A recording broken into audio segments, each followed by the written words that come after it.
মানে ধরেন একদম চরম দুর্বলতম স্টুডেন্ট, ইংরেজিতে টেনে টুনে 33 পেয়ে পাশ করা স্টুডেন্ট, তাকে দিয়ে কি আইএলটিএস পাশ করানো যায়? আমার এখানে যদি সে অ্যালফাবেট শুদ্ধভাবে উচ্চারণ করতে পারে, বাকি রেসপন্সিবিলিটি ইংলিশ ফ্যান্টাসি নেবে।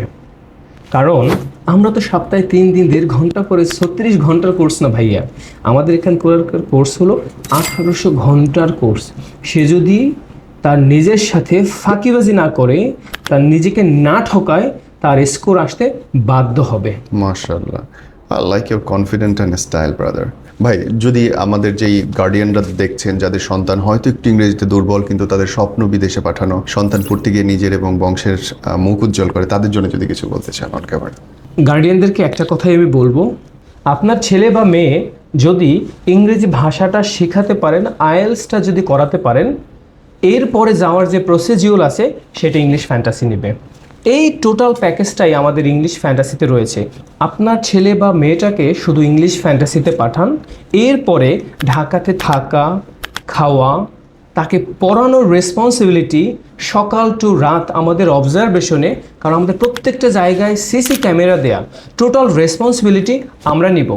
সে যদি 4 মাস পরে আইএলসে একটা ভালো স্কোর করতে পারে, এরপরে তাকে দেশের বাইরে পাঠানো, ইউনিভার্সিটি চয়েস করা, টোটাল রেসপন্সিবিলিটি আমি নিব।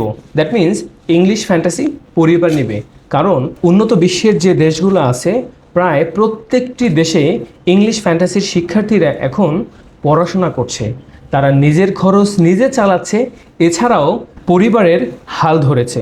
অবৈধ পথে বিদেশ যাওয়া, অনৈতিকভাবে বিদেশ যাওয়া, চুরি করে, সাঁতার দিয়ে, লুকায়ে, বনে জঙ্গল দিয়ে যে জীবনের রিস্ক নেওয়ার দরকার কি? শুধুমাত্র 4টা মাস যদি একটা প্রতিষ্ঠানের সঙ্গে থেকে ইংরেজিটা শিখে সরকারিভাবে বৈধ কাগজ নিয়ে নিজের জীবন বদল করা যায়, কেন না?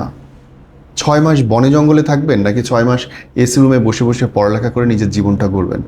সিদ্ধান্ত আপনার। তবে আমি বিশ্বাস করি যে কোনো কিছু অন্তত একবার ট্রাই করা উচিত। স্ক্রলে দেখানো নম্বরে ফোন করে আসেন, কথা বলেন এবং আপনার জীবনটা ইতিবাচকভাবে নিজেই বদল করুন। আল্লাহ আপনার সহায় হন। আসসালামু আলাইকুম।